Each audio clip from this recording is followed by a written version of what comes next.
Chair, we're ready. Okay. Thank you and good morning. Welcome to the July 9th, 2024 regular meeting of the Napa County Board of Supervisors. May we have the roll call? Supervisor Pedrosa. Here. Supervisor Gregory. Here. Supervisor Ramos. Here. Vice Chair Cottrell. Here. Chair Gallagher. Here. Please join me in the Pledge of Allegiance. I pledge allegiance to the flag of the United States of America and to the republic for which it stands, one nation, under God, indivisible, with liberty and justice for all. Thank you. I'm going to make a quick announcement about a change to the agenda. After item 9, we will take up the public hearing items 13A and B. So if you are here for 10A, please know that we will get to that after our public hearing items. Okay, Pet of the Week. Where are you, Pet of the Week? We are going to greet Bentley today.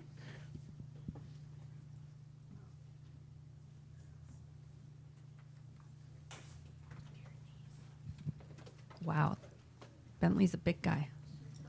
He's a big guy with a lot of hair. I'm assuming it's a he. Is it a he? Okay. Hello, Bentley. And here's Katie from our shelter. Thank you so much. I hope everybody had a good, happy, and safe 4th of July. Really quickly on that topic, I just wanted to hit on the drone show.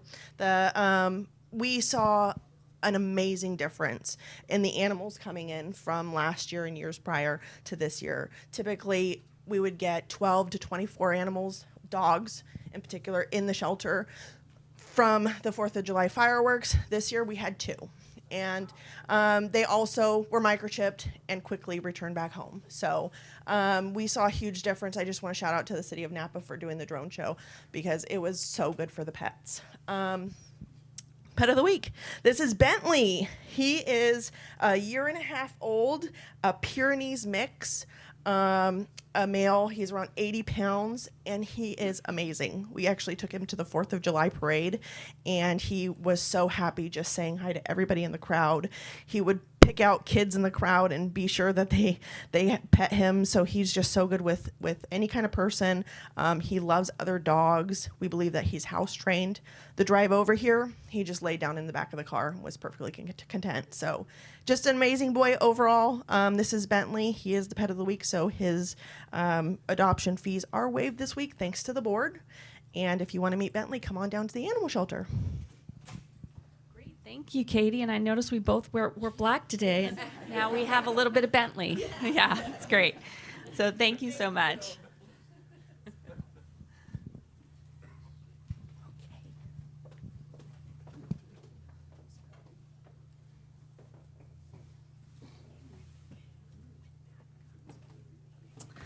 All right, thank you. We do not have any proclamations. We do not have a consent calendar for special districts. So we will move to the consent calendar 6A through T. Do we have any public comment on any of those items?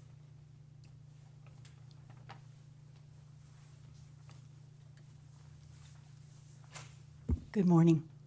There's an item on there that's going to renew a contract for environmental review for erosion control plans.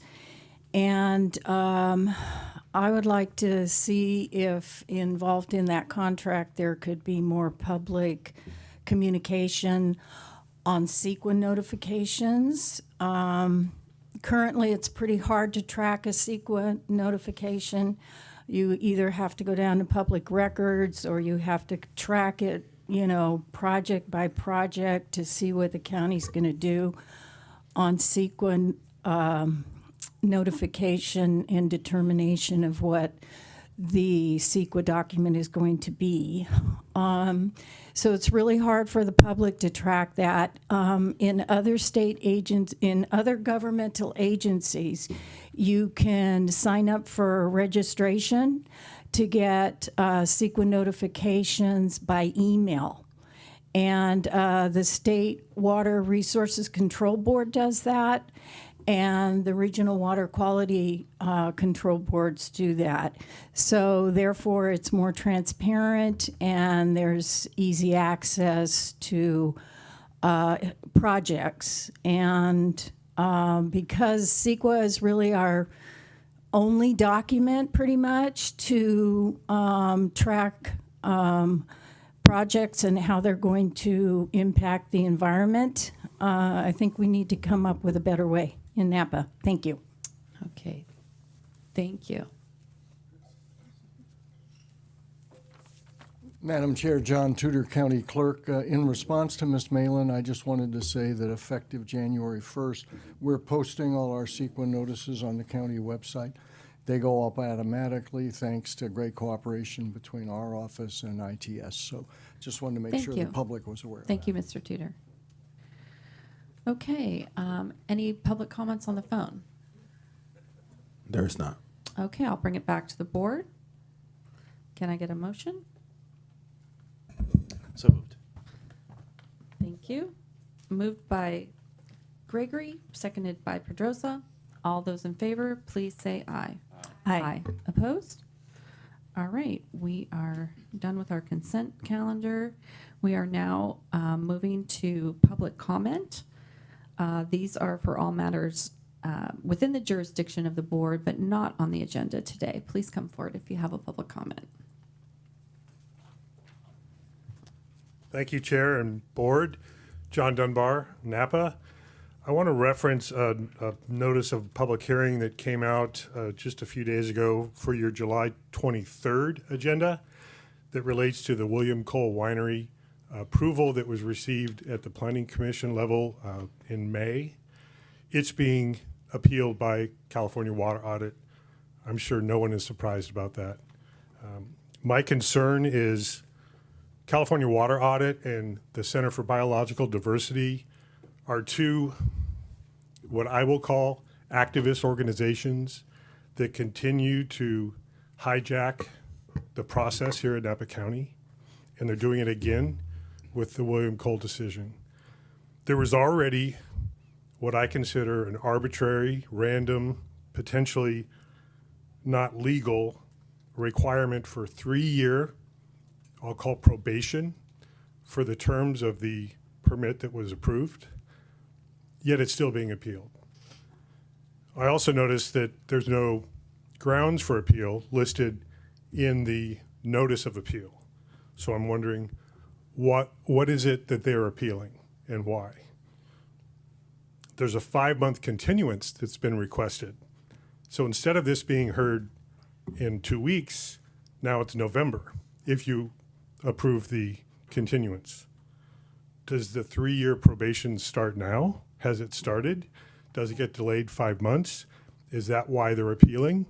These are real concerns that the Napa County is being heavily influenced by outside stakeholder groups, and it's really a burden on residents, business owners here in Napa County. Thanks. Thank you.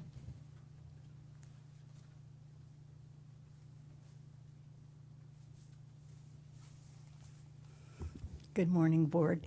My name is Chris Malin, and I'm the Executive Director of the Institute for Conservation, Advocacy, Research, and Education. And we've been doing long-term biological monitoring of the Napa River watershed since 2000. We have robust scientific studies that include benthic macro vertebrates, which are the aquatic insects in the creeks. And we recently, in 2001, we added algae to our bioassessment monitoring, and we partnered with the San Francisco Regional Water Quality Control Board. And out of that partnership, we have volunteers that have been trained to do monitoring of 3 recreational sites in Napa County for harmful algae blooms. As you may or may not know, algae blooms can become toxic very quickly without notice under certain conditions. And those toxins are, they're hazardous and they can be deadly to humans, animals. So we trained our volunteers by the Water Board to monitor at Zinfandel Bridge, Yountville Preserve, and in Calistoga. Okay, so we've done 2 sites, and it's on the holidays that we do this. Is that for No, me? No, No, I don't okay. believe so. It would be nice if we did it that way, but no. I thought there was a new warning to quit talking in a nice kind of way, other than the buzzer. Sorry about that. Okay, all right, we'll make it quick. So anyway, we did 2 sites and they were negative, and it's all around the holidays so that we have enough time to post the sites in case they are going to be harmful to humans. Lake Hennessy has been posted since April for caution, and I contacted Christina Wu, who is our public health officer, to see if she was going to put up a caution sign, but I didn't hear back from her. So I did check the mapping, and the caution sign was dropped, but they are investigating to see if they need to put it back up. So I sent her the links and everything so she could track that. So I just wanted to bring that awareness to the public, because as it gets warmer and the flows diminish due to drought and over pumping and over allocations of waters in Napa, it becomes more likely that the waters can become toxic from algae. Thank you. Thank you, Chris. Okay, any other public comment on the phone? I believe so, Chair. Give me 1 second. All right, thank you.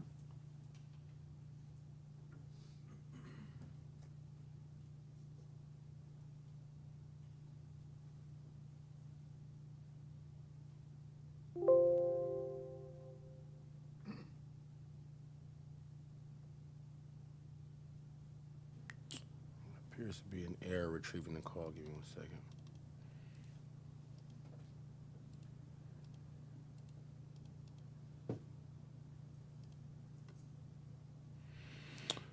Greg, could you have them repark the call, please? Thank you.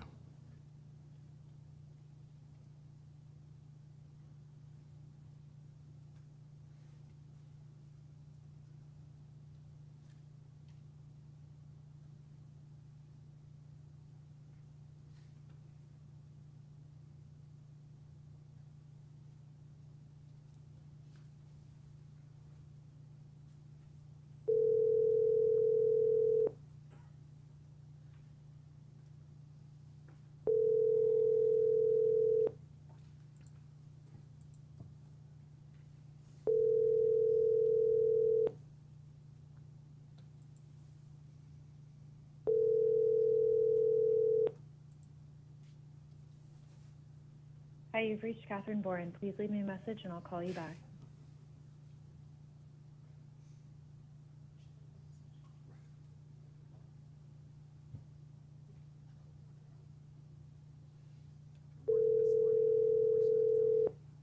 Of course, it worked before, right? Test everything in the morning and then Murphy's Law.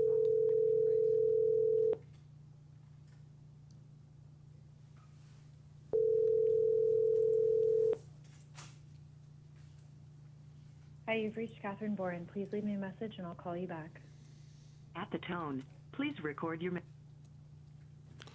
I'll reach out to the individual and then we'll come back if necessary. Okay, great. Thank you so much.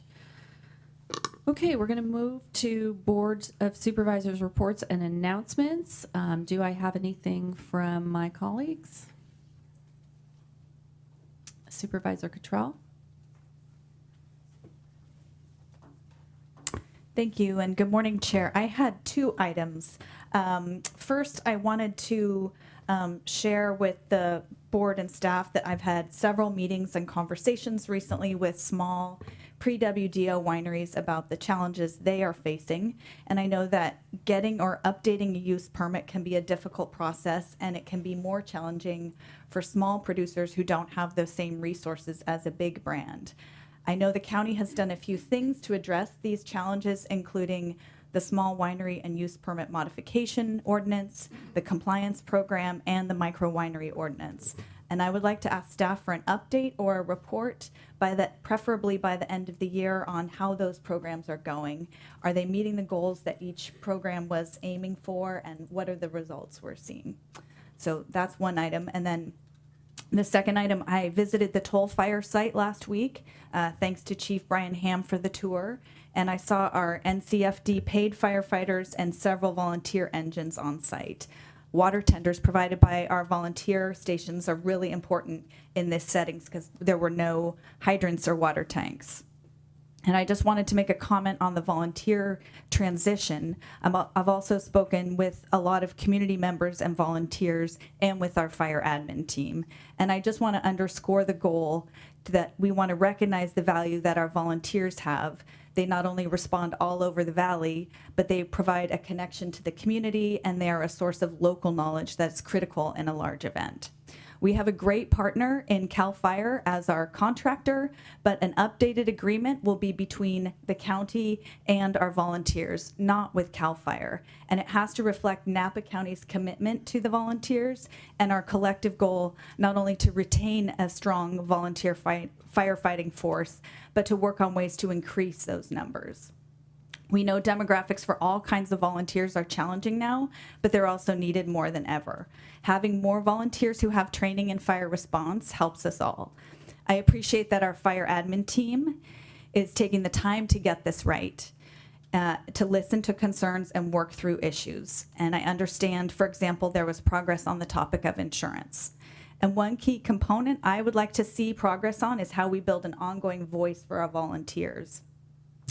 Is that going to be in the policy committee, or is there another opportunity for an elected representative within the volunteers? That's for our fire team to decide. I just want to stress the importance of that opportunity ongoing for volunteer input. Thank you. Thank you. Okay, I noticed that our assessor roles have wrapped up, and we have had those presented to our auditor controller, and I did recognize that Mr. Tudor was here. He spoke earlier, so I thought you could give us maybe just a brief comment on the numbers. Thank you, Chair Gallagher, members of the board. John Tudor with my assessor hat on. I'll be very brief. We had a $2.41 billion increase in the assessment roll, 4.59%. That's amazing given the headwinds that are going on at the moment in both the real estate and the wine grape industries. I'm getting that kind of response all over the state. Los Angeles had a 5% increase, which they were astounded by. So the health of the community and of the economy as a whole in California is still all right. We hit $55.2 billion of an assessment roll. We're the fourth highest per capita assessed value in the state of California. All four are in the Bay Area. We're behind Marin, San Francisco, and San Mateo, and just ahead of Santa Clara. I do urge people to look at their value notices, which are available online, and compare them to their 23-24 tax bills so that they have an opportunity between now and November to reach out to me and our staff if they have any questions or concerns about their value. I'd be happy to answer any questions. Okay, thank you so much, Mr. Tudor. Just a question while Mr. Tudor's here. Mr. Tudor, just on the supplementals, because it's happened to me once or twice, is there a better way to communicate with the property owner on that supplemental adjustment? Well, what we do, Supervisor Pedroza, is we send a notice, and there's a 35-day period before the tax bill issues, and that's set on purpose to give the property owner an opportunity to get back to us if they have questions. Of course, we're all available, and we do get a lot of supplemental questions. Those are triggered primarily for the board's benefit by changes of ownership and new construction. So I'm not sure how we could do it any better. We don't collect email addresses. Some counties are beginning to. It's tricky. We do have them in elections, but they don't always work very well. So that's one idea that my colleagues and I throughout the state are looking at, is some way of notification by email, as was mentioned by Ms. Malin earlier on another topic. So that's about the best we have at the moment. I think that would be a good practice, because I think most people are wired to pay the property taxes around those specific times. Right. But if you have a property transaction, then that triggers a supplemental on the off time. That's right. And I think an email would probably be a pretty good tool to have in the future. So We'll take a look at that. thank you for that. Thank you, Supervisor. Thank you. Did you? Supervisor Ramos? Sorry, I didn't see your light, but you kind of were looking like maybe you wanted to speak. I just want to make sure you were done with Oh, Mr. Studer. yes. Okay. Okay. Okay. Okay. So I wanted to ask for the CEO, wanted to make a referral to bring back a workshop for this board to understand, as we embark on a large master plan for facilities. We've had in other jurisdictions within the county that have adopted project labor agreement policies and ordinances. Most specifically, recently was American Canyon. And the last time we had a large capital project, this issue came up, but only in a limited budgetary sense. And I would like to avoid conversations about changes in policy at a budget level. I'd really like to have a better understanding of the ups and the downs, the pros and the cons as it relates to project labor agreements for the board to consider, understanding that we do have projects coming and what those benefits might be to the county. So I would like to just refer that over. Thank you. Okay. Okay, thank you. Thank you, Mr. Tudor. We're going to move on. Okay, we are going to go ahead now and move to our public hearing items, number 13. This is a public hearing, an introduction of an ordinance. We're going to open the public hearing for the introduction and intention to adopt an ordinance adopting local modifications of the 2022 edition of the California Energy Code to reduce greenhouse gas emissions and to reduce the impacts of climate change, and adopt a resolution of findings as required by state law. And so, Mr. Morrison, it's so nice to see you. Chair Gallagher, nice to be here.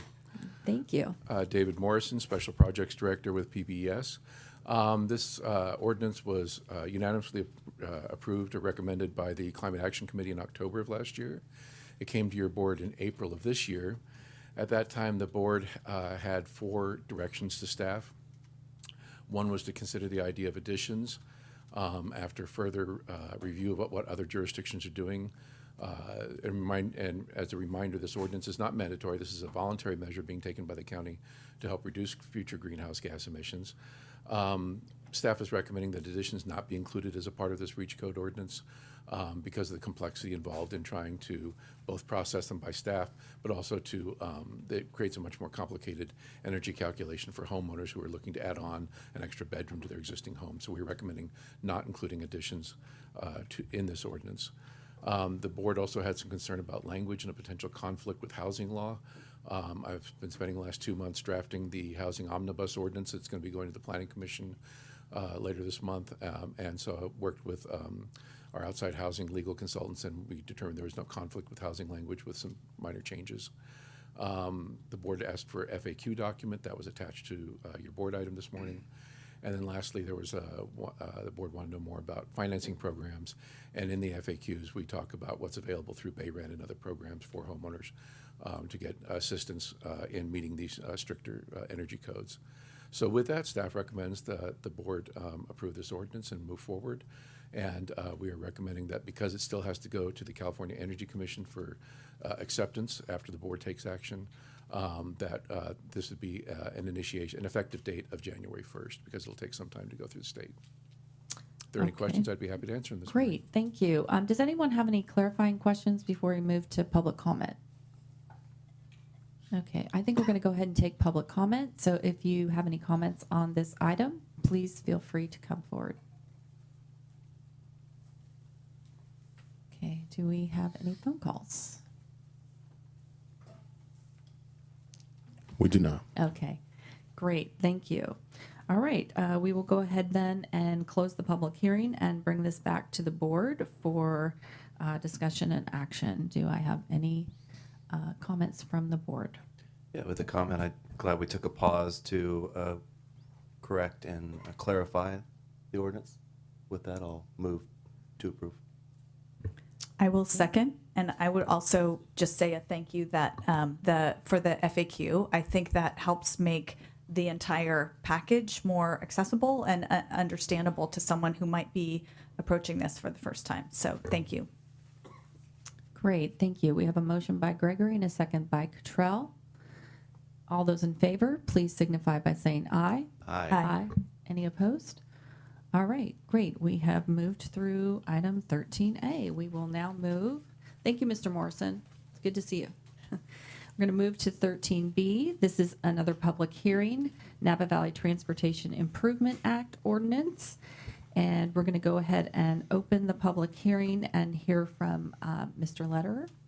Thank you, Chair Gallagher, members of the board. Measure U is an update, proposed update going to the voters of the existing Measure T. The draft measure has been reviewed by all 4 cities in the town as well as this board, and then the board of NVTA. Today's action is actually ministerial. It's merely putting the item on the November ballot for the voters to consider. So happy to answer any questions. Okay, thank you. Any clarifying questions before we move to public comment? All right, do we have any public comment on this item? No one on the phone, Chair. Okay, thank you. I will close the public hearing and bring it back to the board for any discussion or action. Second. All right, we have a motion by Pedrosa, second by Gregory. All those in favor, please say aye. Aye. Any opposed? All right, very good. Thank you so much, Mr. Lederer. Okay, we are going to now move back to item 10. This is item 10A. We will be meeting as the Groundwater Sustainability Agency in conjunction with the Technical Advisory Group for an update. And did you want to bring people up? I would. All right, I would very great. much. Our So- chair and our vice chair. Thank you, Ms. Wonderful. Crosby. So this is a joint meeting of the Groundwater Sustainability Agency and the Technical Advisory Group. And Ms. Crosby, if you'd like to go ahead and get started and introduce your Thank you presenters. so much. Good morning, Chair Gallagher and members of the board of the Napa County Groundwater Sustainability Agency. Jamison Crosby, Natural Resources Conservation Manager.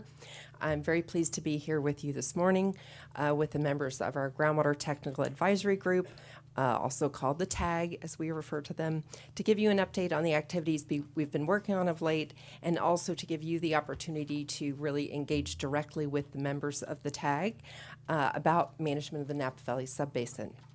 As you'll recall, the TAG was formed a little over 2 years ago, and they held their first meeting on August 11th, 2022. The purpose of the TAG is to aid and to advise the GSA on implementation of the Groundwater Sustainability Plan, and now also the 3 adopted work plans that the GSA just adopted in late March of this year, and bringing the TAG's technical expertise to the task of ultimately achieving sustainability of the subbasin. We have a rather large contingent here today, and thank you to the clerks for reserving this front row for us. Our team consists of staff, the TAG members themselves, and our technical team. First, you will hear from Vicki Kretzinger of Ludorf Scalmanini Consulting Engineers on adaptive management in a changing climate. Then you will hear from Christian Broderick of Stillwater Sciences on some field work that's hot off the presses, if you will. Doesn't really make sense for field work, but go with it. Some field work that they've been conducting the last 2 months since the work plans were approved. Then we'll pause and give the GSA members an opportunity to ask questions and follow up with Duncan McEwen of ERA Economics, who will talk about the 2 work plans and their implementation and especially incentives. We will pause again to take more questions if you have them. And then finally, I'll share some of the questions that are really at the top of our mind that we're considering examining for the next year. The TAG members are here to be part of the conversation, and they're invited to approach the podium to respond to any questions posed by the GSA and receive your feedback. So with your permission, I'm going to reintroduce the TAG. Technically, we introduced them last year, but we'll reintroduce them for the benefit of those who weren't here. I'll do that, and then we can quickly proceed. So to the left here, we have the chair of our TAG for 2024, Mr. Albert Filippelli, Vineyard Area Manager for Vino Farms. And to his right, we have Dr. Monica Cooper. She is Viticulture Advisor for UC Cooperative Extension. In the row behind, we have Dr. Julie Chambon. She is Senior Engineer with Geosyntec. To her right, Dr. Miguel Garcia, Sustainable Agriculture Program Manager for the Resource Conservation District. And Dr. Matt Condolf, right there behind me, UC Berkeley Professor in the Department of Landscape Architecture and Environmental Planning. So, Ms. Kretzinger.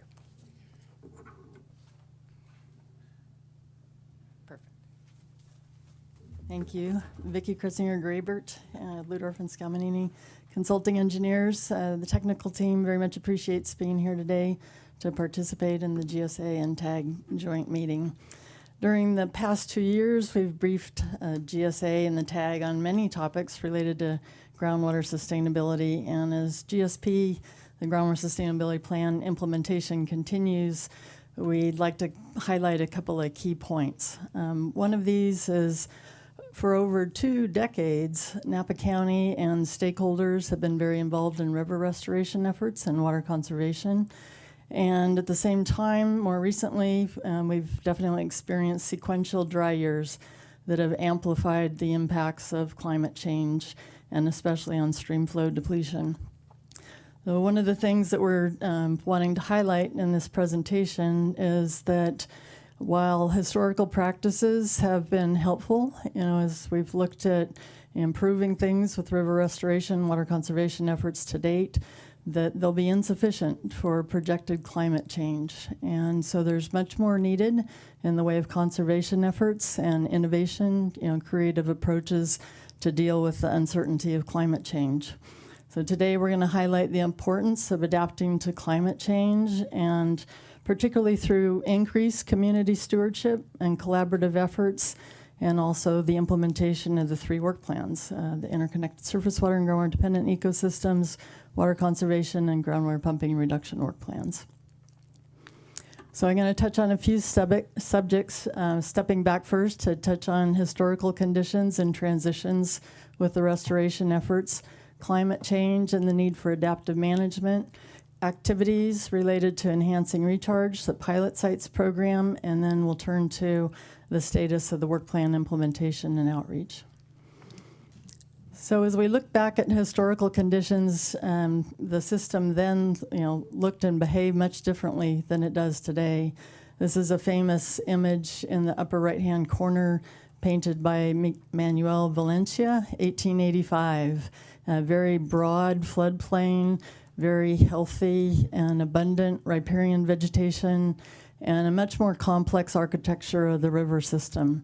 But with land use and development, there was drainage activities, flood control, intentional shuttling of the water off of the landscape and out of the root zone, and that led to a very changed landscape and a very deeply incised river channel. And so that was recognized in the late 1990s. River restoration efforts began, and to date, over 21 miles of river reach have been restored at the cost of about $44 million. The image in the bottom one to the right on the left side, and those golden lobes, that shows where the river restoration has occurred. This is also due to volunteered land from over 40 landowners, vineyard managers, in order to help widen the floodplain and also replant native vegetation. So all these efforts that have been underway since the late 90s have helped to invest in the future of sustainable resources, but there's more to be done. So in the next slides, I'm going to touch on climate change and the need for adaptive management. Like elsewhere in the world, Napa County is certainly experiencing climate change effects. We showed this slide about a year ago, and we talked about 3 key parameters, including evaporative drought demand index, so the drier, thirstier conditions in the air, also the average annual temperature change over a long period of time and how that's changing, and then pumping in response to these 2 conditions is also changing. And we're especially seeing these increases since 2012. With the anomaly of the last year or so, but we definitely see a trend in conditions that is not good. This is information from the 5th National Climate Assessment. This was released last November, and it's a very large volume of information, and it's also a lot of maps and information about the nation and also county-specific information. This is one example of parameters specific to Napa County and showing climate and the annual days projected through statistical modeling of local weather stations to show what modeled history looked like approximately from 1976 to 2005, with about 5 days occurring over 100 degrees Fahrenheit. And then as we look ahead at projected climate change from 2070 to 2099, nearly 19 days, or nearly 4 times more annual days over 100 degrees Fahrenheit. We know what we experienced last week, several days of over 100 degrees Fahrenheit. We see that there's projections on Thursday for another over 100 degree Fahrenheit day. We don't know what's going to happen later this fall, but it's all something to be aware of, a great deal of uncertainty about how weather is changing. So the county obviously knows, about climate change and considerations as the item before this item, and also the various programs that are ongoing right now by the county. So there is the Drought Contingency Plan completed in fall of 2022. There's the Regional Climate Adaptation Action and Adaptation Plan, of which the first public meeting is occurring July 24th, and there's the Drought Resilience Plan that is in the final drafting stages now. All of these things are pointing to the concerns. Historically, we could anticipate cycles of drier and wetter conditions, and with that we'd see groundwater levels decline slightly, and we'd see them rebound and replenish, and the changing cycle. But we can't rely on those kinds of cycles any longer. It's just there's no new normal to predict by a cyclic kind of a pattern. What we're seeing are increasing temperature extremes, precipitation extremes, hydrological patterns that are changing in ways that we need to adapt to, changing groundwater recharge, and more incidents of hazards. So in the next few slides, I'm going to talk about things that are top of mind for enhancing recharge, the pilot sites program, and then we're going to turn to work plan implementation updates. So one of the things that we touched on in March when the work plans were adopted is the opportunity for retaining more water on the landscape. So we're talking about the precipitation and what tends to happen with that precipitation. And this just shows estimations based on modeling of not only wetter years, but in drier years. And the blue bar is showing the amount of runoff occurring over the course of a water year, and then the orange bar is showing an estimation of deep percolation occurring. So we know that there are still some things that can be done. This probably varies, throughout the valley floor, but there are ways to increase, getting more water in the ground. And with this, we're looking at recharge opportunities. These are just a few examples. And most of the examples shown here are about what might be done by individual landowners on their properties in various ways. And it might include one or more approaches depending upon what suits their operations. So this can include cover crops and building soil health and biodiversity, vineyard-specific best management practices, and that could vary by the location, conservation, recharge, and even dry farming. We've mentioned previously tile drainage, how that used to be a very common thing. It still is for many. And the idea is to try and capture back some of that tile drainage, store it on site, It might be used in lieu for groundwater, or it might even just defer or delay the use of groundwater and change the timing of that groundwater use. Similarly for on-site ponds, to try and capture some of that excess rainwater on the site, store it, use it in lieu of groundwater. There are also surface water right holders. These have very particular requirements as to when water can be diverted and how that water diverted must be reported to the State Water Board. But for those that don't use all of their allowed right, they can potentially look at a wintertime diversion, use that water for in lieu use later, or use it for potential recharge while reporting it as required. So one of the things that we've done since we last met is look at some, relative quantification of some of these benefits. So we're looking at a handful of scenarios here, including both pumping reduction and also means of enhancing recharge into the system. So as we look at the slide, there's several annotated boxes for the month of August. This is during the critical months for stream flow conditions between June to October, and we're looking at the result being the amount of stream flow during the month of August in particular on this slide. So as we look at the topmost annotated box, the teal colored one, that's looking at the best estimate of what we've been able to model with the Napa Valley Integrated Hydrologic Model for baseline conditions. So what pumping looked like in August 2019, and that shows a very small bar related to the amount of stream flow estimated to have occurred in that month at that time. If we move to the next bar over and what we're estimating with a sustainable yield, that means that pumping was somewhat less than it was in August 2019. It was more approximated at a 15,000 acre feet per year, and that results in a slight bump up in the amount of stream flow that we see on this graph. As we look at 10% pumping reduction compared to our baseline condition, so that means 10% less of that 15,000 over the entire basin area. So not specific properties, but just accomplishing that over the entire basin. Then we're looking at a bump up again of what kind of stream flow we might see.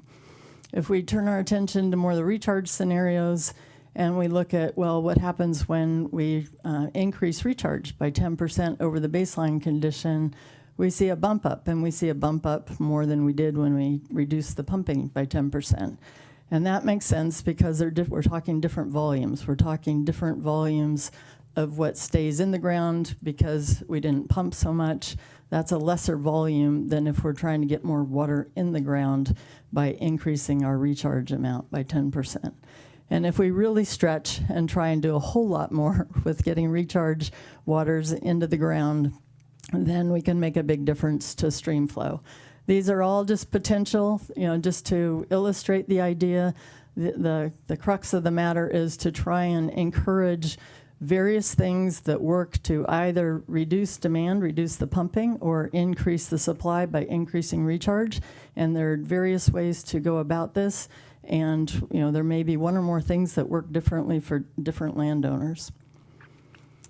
As we look ahead, I mentioned at the outset that there's a lot of stewardship that's gone on for more than 2 decades, and there's more that's beginning now and continuing. So one of the things that Christian Broderick will talk about shortly is the implementation of the Interconnected Surface Water and Groundwater Dependent Ecosystems Work Plan. The image on the far left on this side is from one of the field site visits to kick off the implementation of the work plan. This involves the RCD and others. There's also the ongoing river restoration and ecosystem restoration occurring through the Napa Flood Control District and also the RCD and others. We highlight a new foundation and coalition, the Abuelitos Foundation, formed last year. This is a collaboration of growers, landowners, the RCD. They've also involved, not as part of the coalition directly, but part of initial projects, United States Geological Survey researchers. So this group is looking to increase climate resiliency and provide activities that result in regional cooling and also restore natural infrastructure, particularly in the upper watershed, by being able to create a system that will slow down the runoff occurring and also increase the opportunity for infiltration. There's also the pilot sites program that's been initiated. There's several participants that have expressed interest in that. This involves vineyard owners, managers, and also those who are involved in wineries. We're looking at those who are willing to share data and particularly information about their practices, their best management practices that they've used historically, what they're using today, and what they're envisioning for the future as they look ahead to climate change and adaptation needs. And we're wanting to collect those narratives and to be able to have them share that with others, share with the community, with the growers, with the winery individuals, all to be able to increase those who have tried things, found a benefit in those things, and to increase the implementation of best management practices that will have a benefit to the basin. So that involves the growers, the UC Cooperative Extension, and others. So climate change complicates everything. That's kind of the bottom line. It complicates our efforts to improve ecosystem habitat and flows. We've seen the impact of sequential dry years and intensifying base flow drought, meaning the reduction of groundwater discharge to the river system. We really need to find ways to hydrate the watershed in order to mitigate the ecosystem effects. So as we look back at where we've just come from with the Groundwater Sustainability Plan development, we have the sustainability goal for water resources and ecosystem sustainability. Part of the GSP was also to characterize as we could with the available data at that time on surface water, groundwater connectivity, and also to identify data gaps and implement activities to increase monitoring. As we move ahead, we're looking at implementing the interconnected surface water and groundwater dependent ecosystems work plan, and particularly looking at ecosystem and flow relationships and their needs. And there's also identifying approaches to mitigate drought effects, and this is occurring through the water conservation and groundwater pumping reduction work plans that Duncan McEwen with the RA will talk about. And all of these things, as they're being implemented, they'll be tracked to look at the effectiveness of best management practices and the county's policies. And there'll be constant assessment and refinement of the best management practices and the policy effectiveness. And with that, I'll turn it over to Christian Broderick to talk about the work plan implementation. Thanks, Vicki. Can everyone hear me? I can't tell. Okay. All right. Thanks a lot. Today I'm going to talk to you about the beginning implementation of the ISW and GDE work plan.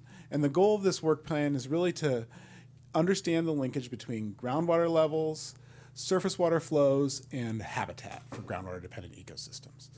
And the groundwater-dependent ecosystems include both things like fish that live in the surface water, and also the vegetation and other species that depend on it that have but the vegetation has its roots directly tied into the groundwater. So as part of the ISW and GDE's work plan, we identified 6 intensive survey sites. They range from, there are 4 on the main stem from Napa at Calistoga at the upstream end, Napa at St. Helena, Napa at Yountville, and Napa at Oak Knoll. And then 2 tributaries, one Sulphur Creek and one Bale Slough. We currently have access to 4 of these sites and are working on access to the other 2. The 4 sites are highlighted in pink there, the Napa Calistoga, St. Helena and Yountville, and then Sulphur Creek. We conducted a reconnaissance visit in May 1st to go to these 4 sites, sort of outline, to move from the desktop analysis that was in the part of the work plan to where are we going to start these surveys and where are they going to end? Who's going to do what survey? We're coordinating with the Napa RCD to do that, and also some coordination with LSCE on some surface water measurements and measuring what the water levels are like in the channels. And so we visited all those 4 sites on May 1st. And we had a supplemental visit a couple weeks later that included the Stillwater, Napa County, the Napa RCD, LSCE, and tag member Matt Kondoff. And we went to each of the sites and identified sort of some of the issues with measurement there, and talked about what we would be doing. We've also started talking about the implementation of the California Environmental Flows Framework, or CEF, mostly from talking about what the goals at each site are. So 2024 monitoring. I'm just going to go through what each group has done. LSCE has added stage recorders at the new well sites. Most of them were added this in the last month. And also at the Calistoga site, which does not have a well but now has a stage recorder. The RCD has a lot of work they're doing this summer. They're installing dissolved oxygen and temperature monitoring at each of these 4 sites. They're mapping flow connectivity, so someone's going out and walking along the channel and noting where the flows are connected and where they start to go subsurface. And we'll get a map of that through time, which will allow us to link that connectivity and the extent of habitat with groundwater levels. They're assessing fish habitat and doing fish surveys. Stillwater Sciences has conducted amphibian surveys at 4 of the 6 sites, and we have some planned health of groundwater-dependent ecosystem surveys late in the summer. We're going to go out and look and see how the plants are doing and if they look stressed. And then later in the summer, we'll do some California freshwater shrimp surveys in the Calistoga Reach, where they were known to occur during the last surveys, which I think were about 10 years ago. So just to sort of summarize what we found, the picture on the left, the bottom left here, shows we found a steelhead at the steelhead red at the Calistoga site. So there was steelhead laying its eggs there. There are 2 members of the RCD, Paul and Martine, who identified it and were pleased as punch. I think we all were.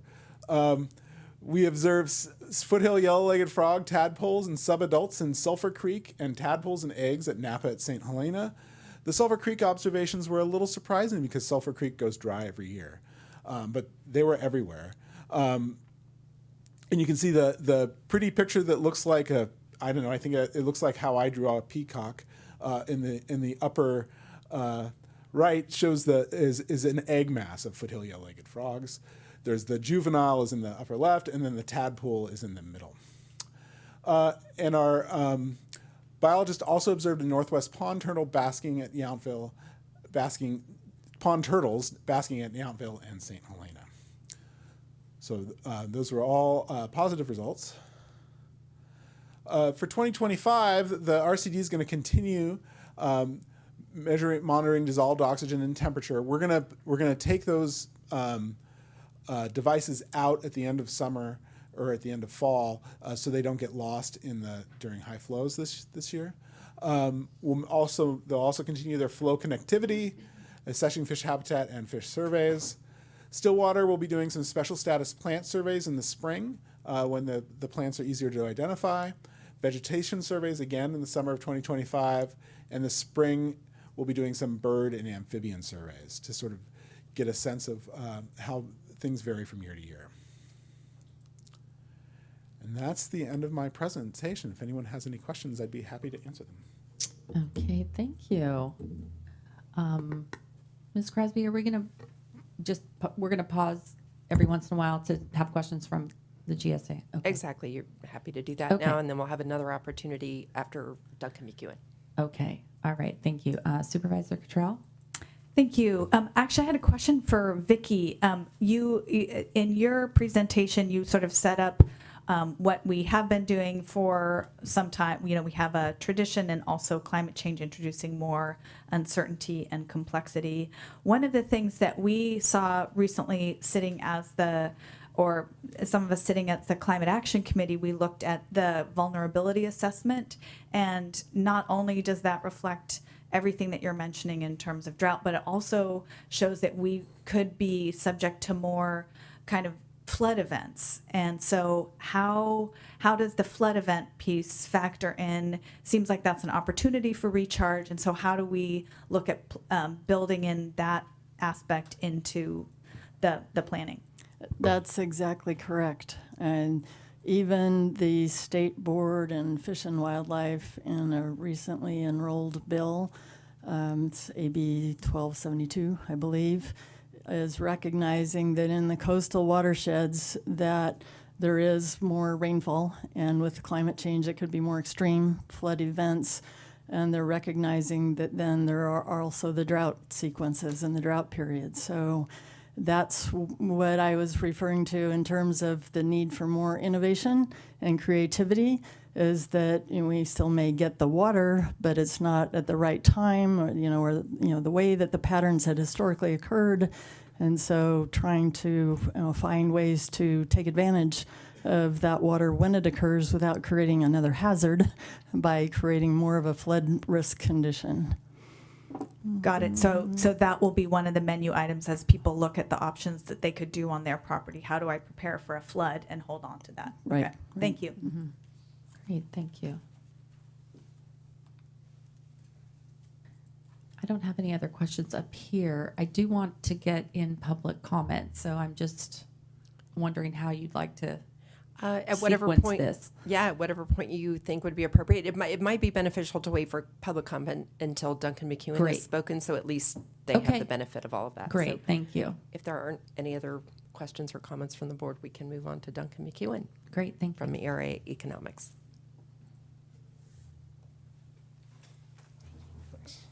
Alrighty, good morning. Chair Gallagher, members of the board, Duncan McEwen with ERA Economics, and I'm going to do a quick recap of the work plans that we've been implementing for water conservation and the groundwater pumping reduction work plan.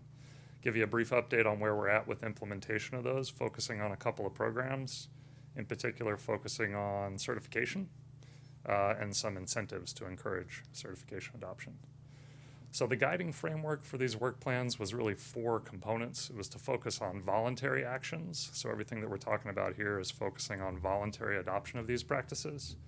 Do careful assessment of the costs and benefits, and that's all laid out in these work plans so that we understand what the scaling potential is, what the different practices cost, and what potential benefit they actually provide to the subbasin in terms of groundwater sustainability. Third thing was to leverage existing programs. Water stewardship, particularly in the agricultural community in Napa County, is already pretty high. Most things are on low volume systems, so we want to recognize the investments that have already been made. And then lastly, include an adaptive management component so that we have a periodic review and update of these plans as we get additional information and the data that we need to implement these plans becomes available. So the output of that process was 2 work plans that I think kind of answer 2 different questions. The first is the water conservation work plan, which is basically answering the question, what practices are available? It lays out funding opportunities. It's written for somebody that's interested in implementing these practices, and it covers everything from agriculture to rural domestic users in the county. And then the second one, which I'll spend more time talking about here today, is the groundwater pumping reduction work plan, which is how do we achieve and then how do we measure and ensure that there's actually groundwater benefits from these investments in water conservation. Implementation of the GPR, the groundwater pumping reduction work plan, is split into 3 components, and they're called components instead of phases because we're moving forward with these all at the same time. The first component is education and outreach. So continuing to build partnerships, present, work with the grower groups and some of the associations in the county to get information out and let people know about what opportunities are out there for water conservation. Second is including programs for voluntary adoption, and that includes everything from a benchmarking program, which I'll circle back to and talk a little bit more about that later, to other programs to encourage data sharing that we need to implement these plans and measure outcomes, and incentives for adoption of these different practices because they have costs associated with them, obviously. And then the last component is voluntary certification. So certification programs are pretty widely used currently in vineyards and wineries and other agricultural industries. So leveraging those programs to get wider adoption of water conservation practices. And then there's an adaptive management process built into the work plan implementation. So if we look at it on a big kind of, just quarterly kind of rough timeline for implementation, here's the components and those core activities within each component and where is when these work plans came together at the end of 2023, we anticipated implementation would be. I'd say we're generally on schedule, maybe a little bit behind on some components. And the three that I'll talk about today that I think we've done the most work on so far in 2024 is continuing education and outreach and partnership building, and then looking at a certification program. So what are certification programs? There's a number that exist for wineries and vineyards currently in the county. There's 5 different labels, or 6, I guess, if you count Napa Green's 2 labels shown in the top corner there. But basically, these are programs that exist to say that a winery or a vineyard is complying with certain standards, and it provides brand awareness and compliance with certain practices. So you can see where we're thinking about leveraging some of these programs to get voluntary adoption of water conservation practices. So when we're thinking about incentives for these programs, there's private benefits for participation. Some things are outcomes of implementing a practice, right? Your operation becomes more efficient. There's potentially a cost savings. And other things are an outcome of the certification process. Like if you have this label, we can all think of like organic, right? You pay more for organic produce at the store. That's a label. It's certified that it's been produced according to certain practices. And then there's also public benefits associated with these programs. So broader, air quality, water quality, and obviously for GSP implementation, we're looking at groundwater sustainability benefits. So just a quick overview of the programs that are currently operating in the county, and we've been working, with them in coordination with them over the last few months. The TAG, at the last meeting, I believe, or the one before that, we had a presentation from the members of each of these organizations. But this table gives you a rough sense for their current footprint in Napa and more broadly, mostly across California, but some of these have a presence outside of California. In terms of acres certified, so that would be for vineyards, and then number of wineries certified, again, in Napa and total, so you can get a sense. Napa Green, SIP certified, and CSWA are a little bit different than fish-friendly farming, which is for regulatory compliance for the regional board irrigated lands. All of these programs have elements of the water conservation practices that were identified in the GPR and the Water Conservation Work Plan. And so the idea is potentially to work with one or more programs or develop kind of an ideal certification program that gets additional adoption of those practices for groundwater benefits through a voluntary process to support GSP implementation. Programs obviously aren't free. This table provides just a very high-level summary of the range of costs for certification. So there's typically an upfront cost, for audits and paperwork and desk work to get certified. Then there's potentially an annual or a periodic assessment or audit, which can be done either through a self-assessment or a third party, depending on the program. And the cost of these certification programs varies by size of operation. So this table, with the exception of fish-friendly farming, is showing like a representative range. A larger operation would pay more per acre or per gallon of wine produced. The other thing to point out with these programs is that water conservation is one component. Each of these programs has a different focus. So I mentioned fish-friendly farming as regulatory compliance, so for runoff and issues. CSWA, SIP certified, Napa Green have different areas that they're emphasizing in addition to water quality or quantity savings. So we've been working on, an outline of what a certification program to support GPR implementation would look like. And obviously to support voluntary adoption, there needs to be some types of incentives. And I just wanted to point out that, as we're thinking about incentives, and working with the TAG and thinking through these issues, incentives kind of touch on multiple components of GPR implementation. I mean, they're actually called out, in the bottom left as a component of implementation of this work plan. But really, a benchmarking program is a form of an incentive, right? It's kind of a behavioral nudge to let you know how you're doing relative to somebody else. Pilot sites, as Vicki was just explaining, are another type of incentive. You kind of be an industry leader. There's a marketing element to that. Education, certification program, as I just talked through, and then expanding measurement, ways to encourage adoption of these are through incentives. So when we're thinking about incentives to encourage adoption of water conservation practices that result in groundwater benefits. I kind of think of it at three levels. I mean, the first question is what funding sources are available. So we have been paying attention to what's going on at the state level. There are certainly targeted grant programs that are available. I would say the ones that have been out so far weren't really applicable to the issues that we're dealing with here, but examples would be the Department of Water Resources Land Flex program and the Department of Conservation multi-benefit land repurposing programs. And with the climate bond, I think, coming back up, and other, bond monies, it's important to keep an eye on state funding opportunities that are available. Other grant and, from federal or state and local agencies can target specific practices on farm. We've talked extensively with the RCD and Miguel on the tag about some of these programs and their applicability here in the county. And then obviously, ratepayers through fees. Those fund programs for GSP implementation in other parts of the state. As I hit on previously, when we're thinking about financial incentives, so that's one component of incentives for adoption of practices, but we need to understand, what the costs are to adopt practices.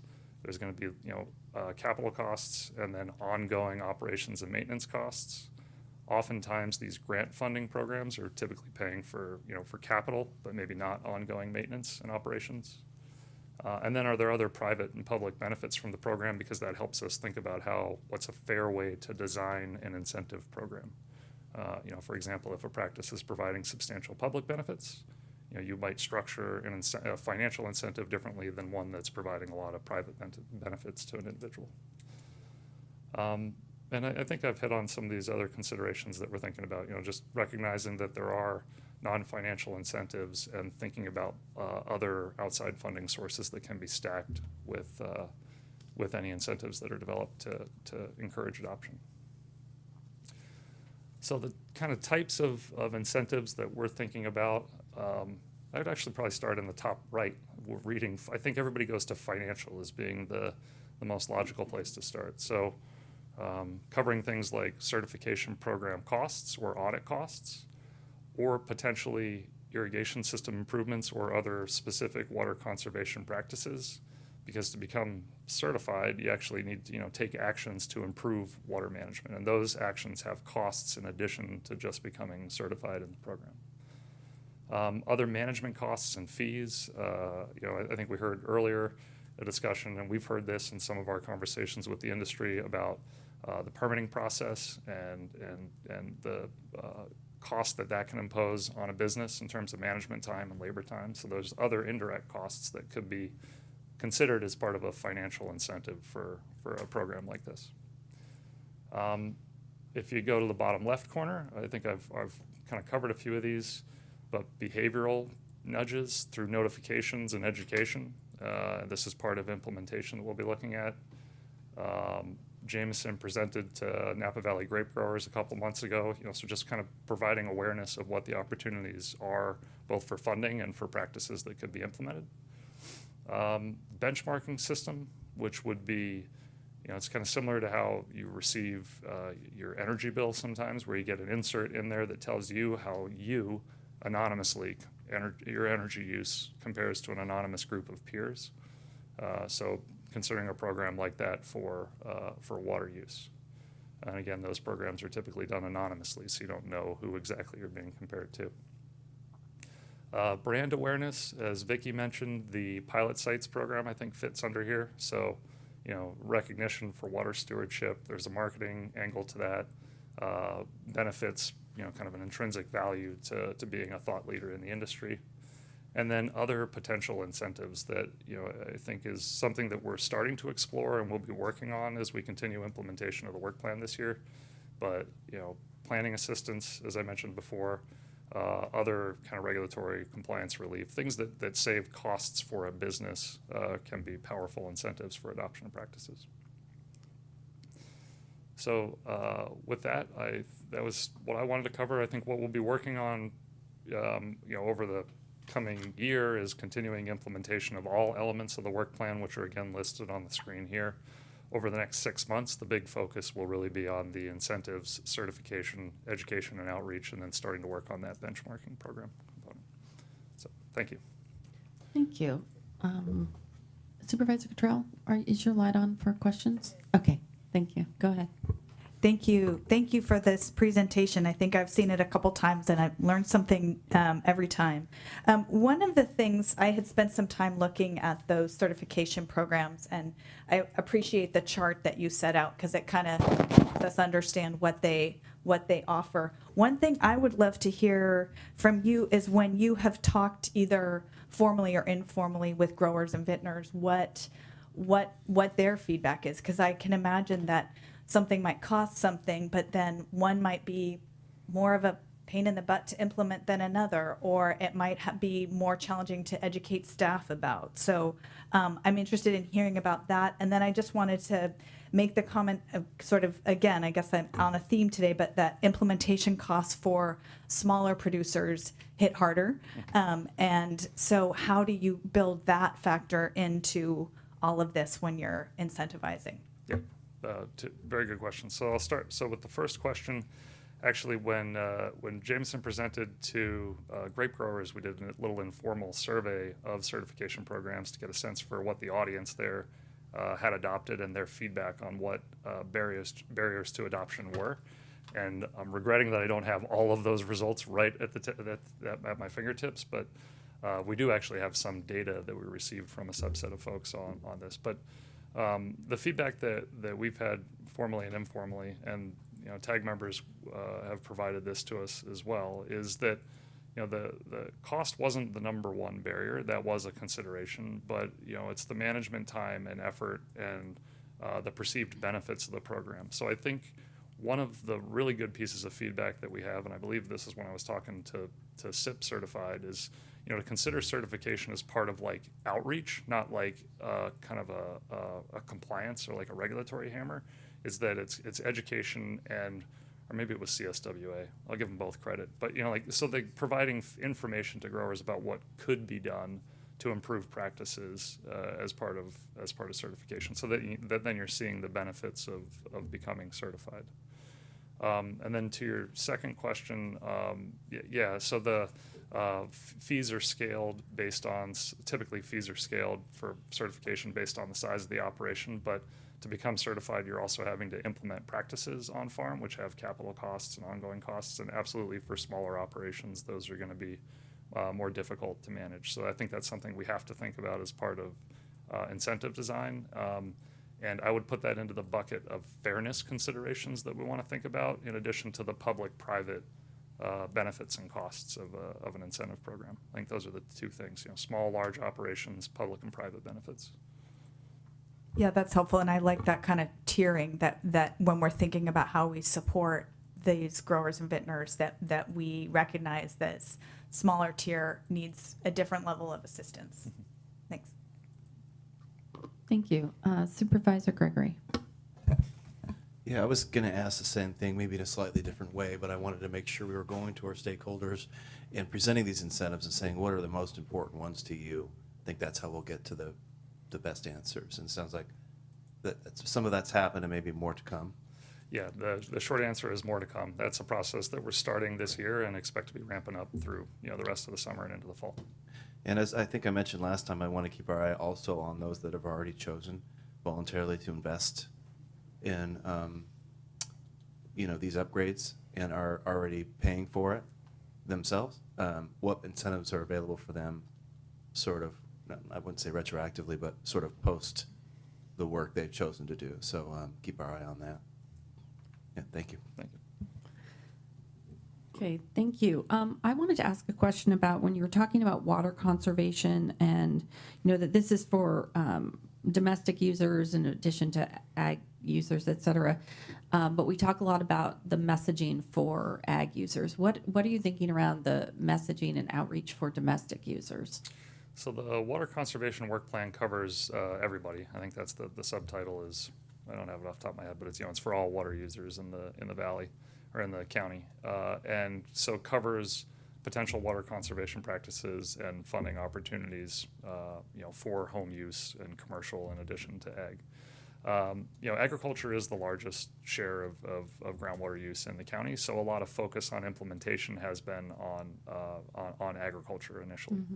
And so everything that we've been looking at for certification, that that's a thing that applies to wineries and vineyards for initial work, and then everything that we've been working on for benchmarking is also something that applies to agricultural users. So I would say that everything on incentives and implementation so far has largely been focused on the vineyards and wineries sector of the water use.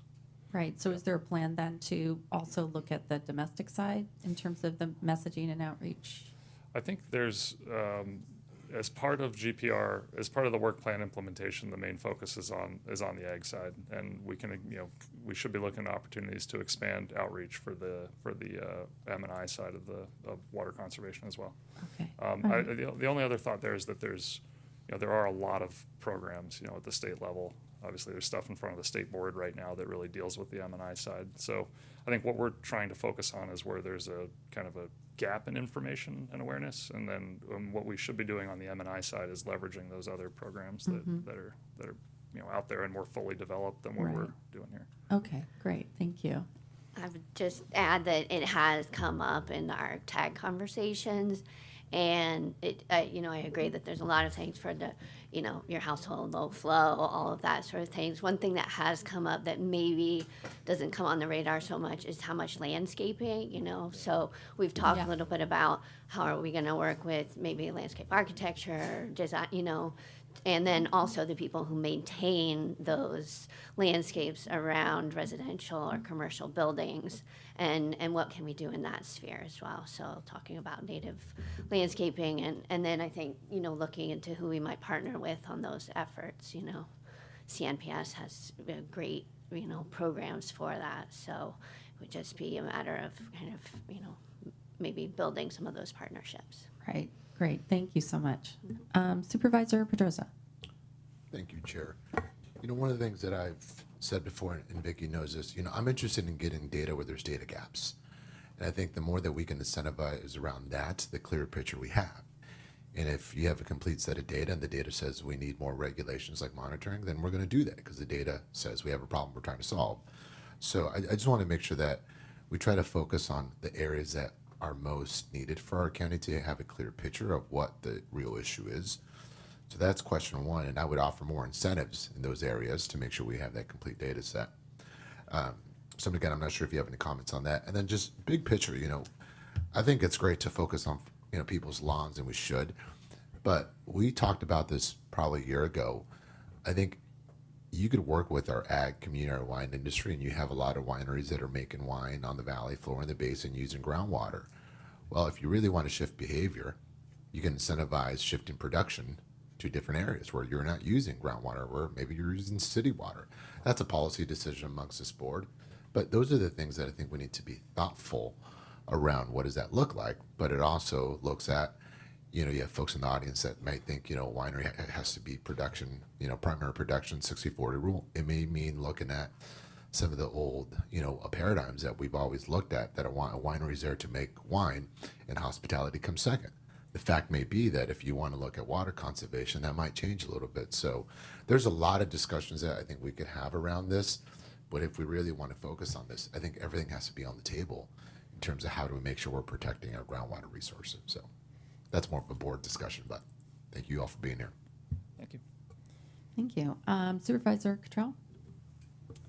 Yeah, I just wanted to follow up. Thank you for bringing up the point about what's the outreach to domestic users, because that's something I hear. I know I was speaking with the Oakville grape growers recently, and that was a common refrain, which is, hey, if we're trying to do this with our businesses, admittedly larger users, are residents getting the same message? So I hear what you're saying, that you're not focusing right now on a certification program for residences, but I think there's a strong education component there. And Monica, it's great to hear that there are some opportunities out there. I guess what I would offer too is, I know, Firewise is really looking, and our fire marshal are looking to educate landscapers and things like that about fire safe landscaping. And so I think that might be a great partner to go in with on that too, because it is important that we get that message out to residents, like, hey, this is something that we all need to be working on. Great. Okay, it looks like we don't have any further questions from the board. Ms. Crosby, do you have another presenter? Myself, just one or two slides. Okay, great. Sorry, you thought you were off the hook, but just a little more. The main message from this slide is what we've repeated several times, which is just that we hope that conservation will be a Napa way of life. And then I just wanted to bring up these discussion questions, which we're sort of already touching on. These are the questions that we really are at the top of our mind and are the things that we'll be investigating and trying to answer over the coming months and year. Again, we've touched on some of these things, particularly to me, the incentives are one of the most important pieces of the puzzle, which Duncan has already expanded on. Supervisor, oh, you seem like you might have an interjection. Okay. Yeah. So, we're looking into, again, what kind of incentives, and we had thought about some programs for the individual domestic users. We had even considered maybe trying to float a cash for grass program among the unincorporated. I don't know if it would have the same, the same uptake as it would within cities, because people's landscapes are so much larger. It would be pretty expensive, if nothing else. But, we're trying to explore what kind of outreach do we need to be doing to help raise public awareness. We've done quite a lot of really direct meetings with particularly growers and other members of the public within the framework of the TAG meetings themselves. But we are open to any feedback from the GSA or the public, of course, about how we can improve that outreach. And the second bullet there on the right kind of goes to that pilot sites program that we're putting together, which also ties back to your comment, Supervisor Pedroza, about closing the data gaps. The pilot sites program is about trying to elicit that data from growers in kind of an exchange for a recognition that they are kind of the tip of the spear or the most advanced group in implementing conservation. So we want to kind of acknowledge them and hopefully give them some credit for having done that. Also, to your point, Supervisor Gregory. But how can, recognizing their stewardship hopefully influence others to want to come forward with data? And that really wraps it up. But I just wanted to bring up those questions and invite the board to offer your own questions if you'd like. If there are topics that you would like the TAG or staff and technical team to investigate over the next year, we'd be happy to hear them. And that concludes. Great, thank you. Supervisor Pedroza? Thank you, Chair. Jameson, thank you for the wrap up. One of the things that came to mind is a lot of the people in ag that are making these decisions about watering, and I'm not assuming, I'm just going to say they might only speak Spanish, but they're making decisions on the ground based off conditions they know. And I think about, my uncles and my dad's a farm worker. The decisions they made back in the day are so fundamentally different than today. But I don't know if they've been made aware of everything. And I think there has to be that element of making sure we're communicating with people in a way that they understand it. Because it's great that the owner of the FLC knows it, but do the people, right? They're the ones that are implementing decisions on the ground. So that's one thing just to register in terms of outreach. The other part is a lot of the technology advancements that are around agriculture, and there's these things that you can monitor soil moisture, to look at when you water, which can, if you have that technology, you're probably watering a little bit more accurately and probably watering a little bit less than just eyeballing. Well, that's an incentive. So that means the wealthy owners might have those data moistures that they can inject on the ground, but if you're not, you don't have that. So if the barrier of getting this technology is an issue, maybe the incentive is buying the data moistures and offering them so that way everyone has the same tools in the tool belt. It means we have more potentially people making decisions based off the soil moisture versus just eyeballing. So those are the things where I think we can be forward looking. And if you create a pilot where you said, hey, it's going to cost this much to go buy these, the outcome may be this, I would consider that as one of the supervisors around investing in a pilot program like that. So I hope that we're thinking about those type of tools to really make sure that we're forward looking. I'm so glad to hear you support that idea, because that's an idea we had particularly around evapotranspiration sensors. That's what it is. Yes. The technical term. Right. Soil moisture sensors are different, as I understand it. They're not quite, they're a little simpler, frankly, and a lot cheaper, probably more widely used. But we're absolutely, we're trying to, through the pilot sites program, enlist growers in sharing their existing evapotranspiration transpiration data with us. To the extent they're not, I absolutely think it's a great idea to potentially purchase those meters in exchange for, hey, if you put it in your field and share the data with us, we'll pay for the meter. That's incentive worthwhile.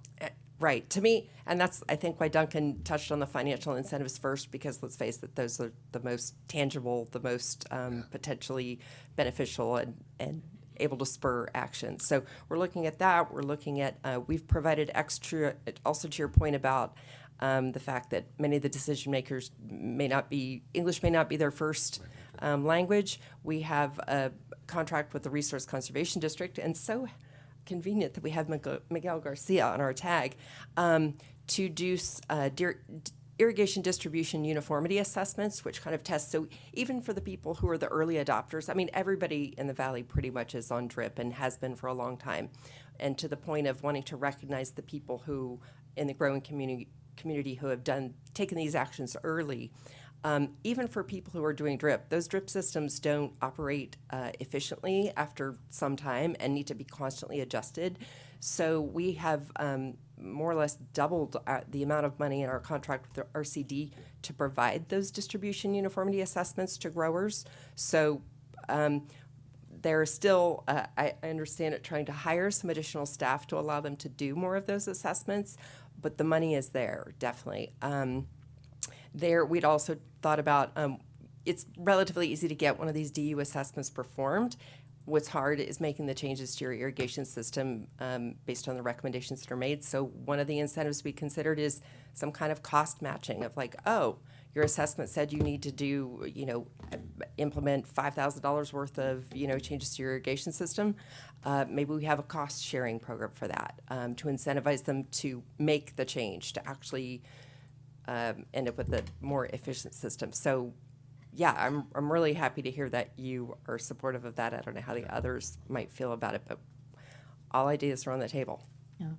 I think Thank you. there maybe are other options too, where if people have already adopted a certain technology and are willing to share that information more publicly among a network, what I've noticed is that with other technologies, sometimes later adopters like to maybe spy on other networks, and so creating more of a community around, okay, this is available, you watch what everybody else is doing for a few years, and then you decide, oh yeah, I could use these data, it is worth the investment. And so trying to make things, there is a lot of information that is shared among growers in this valley, and so just trying to facilitate, water as another, a place where people are sharing information openly. Yes, please. Good morning. Miguel Garcia with the Napa RCD, member of the TAG. Thanks for the comment, Supervisor Pedrosa, about providing information in Spanish to the farm workers. I was hired 5 years ago for that was one purpose, to bring more information in Spanish to our farm workers. So I want to say that the Napa RCD has done tremendous work in precisely that. And this year alone, we trained over 70 farm workers over 2 days in Spanish in matters of soil health and irrigation water management. And to me, this is extremely important because we do a lot of education with the vineyard owners and operators and managers in English. And we want to make sure that everybody that is involved through the decision-making process and implementation of these practices gets the same information. We want to make sure that the farm workers that have been in vineyards for, careers over 20, 30 years sometimes understand why they're being asked to do things differently, so that they are part of the team and they are on board along with the supervisors. So we envision that we will continue offering that. We partner up with the Farm Worker Foundation, and mainly we're limited by staff capacity, so being me the only person doing the work, we do as much as we can. So this year we actually hired temporarily a farm worker who participated in our trainings last year to assist us so we could double the capacity of who we could train. And we envision that we will increase that capacity. We're looking forward to hiring someone that can be trained by me that is also bilingual in Spanish, so we can provide these services. So to me, this is extremely important, and I want to assure you that we're definitely making a lot of efforts to make sure that we increase that. Thank you. Thank you. Great. Thank you. Supervisor Cottrell? Thank you. Yeah, Miguel, I really appreciate that point. I think the other thing, I was at a Napa Green event recently, and there was a Spanish-speaking vineyard worker there who had a lot of experience and education to share with us, the English speaker. So we need translation for both parts of it. I wanted to just take the opportunity to say thank you to the TAG. I mean, you guys are putting in a lot of long hours in the afternoon, which is, we sit through a lot of meetings, but you guys have long meetings too, so I appreciate the time.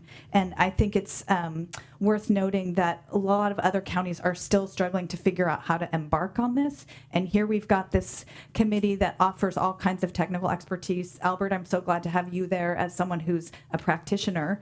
And so I just kind of wanted to offer or ask if there's anything, Miguel, thanks for just speaking, but if there's from anyone else, there's things we haven't heard today that we should know about the process. Probably so many things, and I will defer to the TAG on that. Perhaps Matt or Albert, others would like to, Julie? Maybe I can focus in even. I mean, because one of the things we're talking a lot about is there enough information coming back to you from the industry? Is there ways that we can improve that? What are you hearing from folks about? Is it easy to come sit in on your meetings and offer input, or are there ways we could help you make that easier? I think the willingness to sit in and listen is there from the industry. I think the sharing of data, particularly water use, is a point that we got to get past at some point. That data needs to be available so we can fill in the gaps and make sure that these models we're using to say we're depleting the groundwater or recharging it are as accurate as possible. Yeah, that's great to hear. And I guess I would also hope to say that, if you come across ways that sound like an easier path, let us know so we can support you in working toward that. Yeah, I would say we could definitely use your assistance with, we have pretty direct and deep contacts with a lot of the growers, but nevertheless, if we are putting these ideas out or having workshops or wanting to propose meetings, it would definitely be helpful if the group of you could kind of disseminate that information. Got to kind of do it in multiple ways to get the point across, so I will definitely keep that in mind. Thank you. And I just wanted to mention that at our last joint meeting, water use data came up at that point, and it's coming up again. So it continues to come up that we need that water use data. So having the TAG maybe focus on, additional creative ideas and all of us, working together to find other ways of bringing that data to us, because this is a common theme. It comes up again and again and again. And I think that it seems to be a bit of a hurdle. And so maybe some more concentration on what else we can be doing. And I don't know around what we've done around incentives around that, but it seems to be something we need to continue to focus on. And then can you, staff, can you put up the last slide, which was for items for discussion? I thought that was helpful for us to continue to look at as we get public comment, because you had some good questions and thoughts there.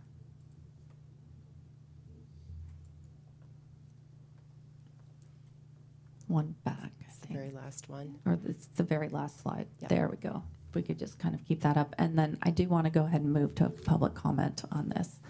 So please come forward if you have any public comment on this item.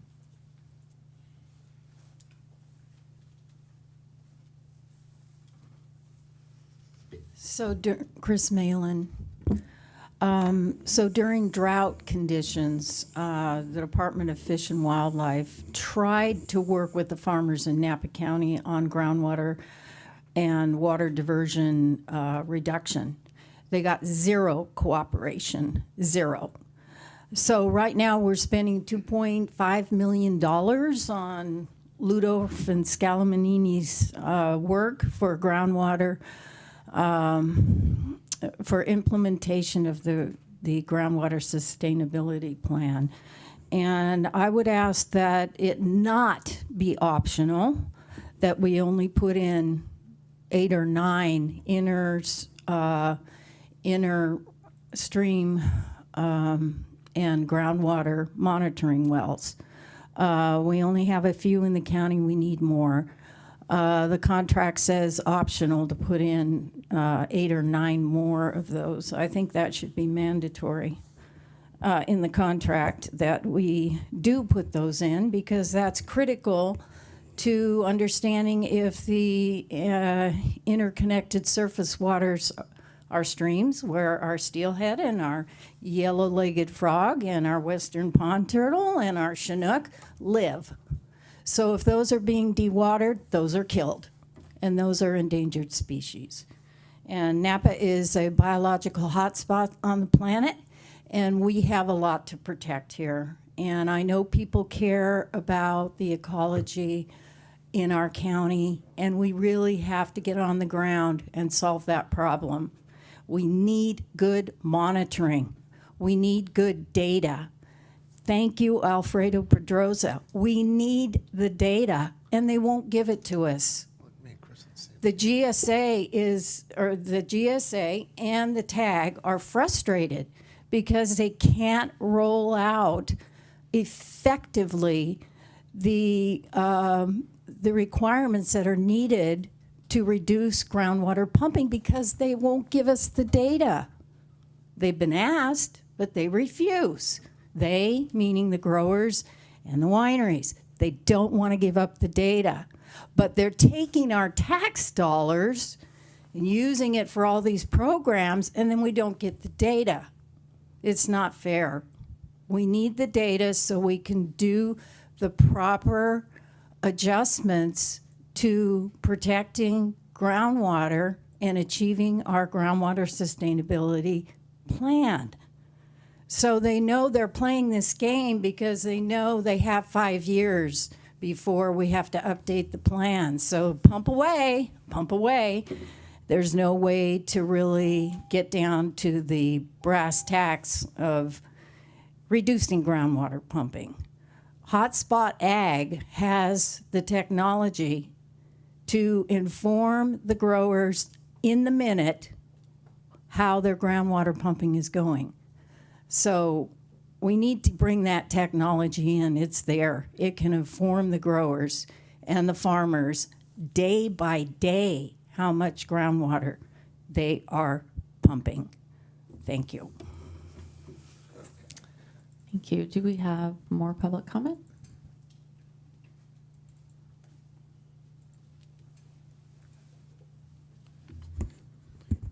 Good morning to the GSA. It's Gary Margadant from up on Mount Feeder Road. I'm going to follow up on what Chris was talking about, and it really has to do with stream flows. And I wanted to make sure that the GSA was aware that the Scott River is measuring their flows in the river very, very closely. That's the key to their water use and their groundwater use. So they have minimum flow requirements. And as the streams approach the minimum flows, then they require that the groundwater pumping be curtailed to maintain this flow. And I would just say that I think that it's something that the GSA could really follow here is the stream flows, and with charts that give us how throughout the year the stream flow is managing, especially in some of the tributaries. That would be very helpful. Chris is talking about the interconnection there. But that is a complication that I think that really could help us figure out exactly how to manage it. The stream flows are dependent a lot on the basic health of the tributary, and it could be whatever species they're referring to, and sometimes their habits determine how the stream flow should be managed.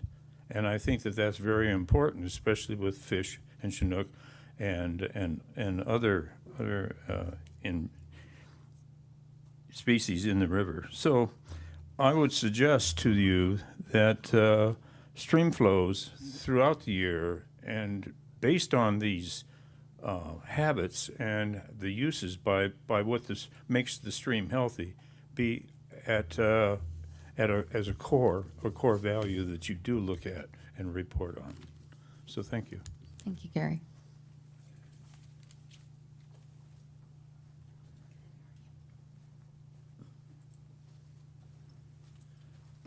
Good morning, David Graves from Napa. There will not be a quiz on the voluminous material I submitted to you earlier. Thank you for entertaining that. I have a list of questions that have developed, and I'll just tick through them. Is there an expectation of the volume of pumping reduction with the groundwater pumping reduction plan? In other words, do we have some ballpark, and when will we find out what the volume is? Secondary to that is the notion of consumptive versus non-consumptive use. The whole opportunity for increases in recharge seems to me to merit a much more detailed look, which I'm sure LSCE will be happy to do, may already be doing. Recharge would seem to require proximity to surface waters. Will there be an attempt to model stream behavior in terms of volumes, when volumes become sufficient, how long that flow lasts? The other consideration would be looking at the effect of multiple years, in other words, real patterns of precipitation versus the annual example that was shown today, which was excellent. How much do soil health measures increase water holding capacities in vineyard sites? To me, that's a really interesting question, and I'm sure Miguel will be happy to share some information or develop some information. We really need to look at the self-supplied users. They are, as the table shows, a huge part of, or there's a huge opportunity for reductions in pumping by self-supplied users. We have means to do that with OpenET to find and look at their uses. Not to say that OpenET is definitive, but it's the best tool we have right now. And I'm in the lower left-hand corner of the slide there. There's a kind of a, not very many words, but a whole lot of import, and I'd like to understand more about that going forward. About stewardship practices are insufficient to deal with climate change effects. It would seem like, yeah, that's an important statement, but there's volumes embedded in that, and I think we need to continue to look at what those kinds of questions mean. So that, finally, I'll just say that the CEF matter really is, it sort of gets dropped into the discussion. CEF is a very intricate process. We are a unique or a subset of it in the sense that our streams are very groundwater dependent. And I think we need to really engage more in understanding what the implications of CEF are for us. Thank you. Thank you, Dave.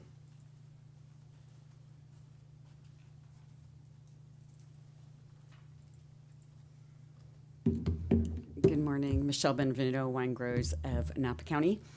We appreciate the outreach and the emphasis on voluntary actions, especially given that Napa County vintners and growers have been leaders in sustainable efforts and river restoration. Years ago, the EPA even recognized the river restoration efforts in Napa County as a model for other areas. We are lucky that we have a vintner and grower community who are focused on doing the right thing because it's the right thing to do.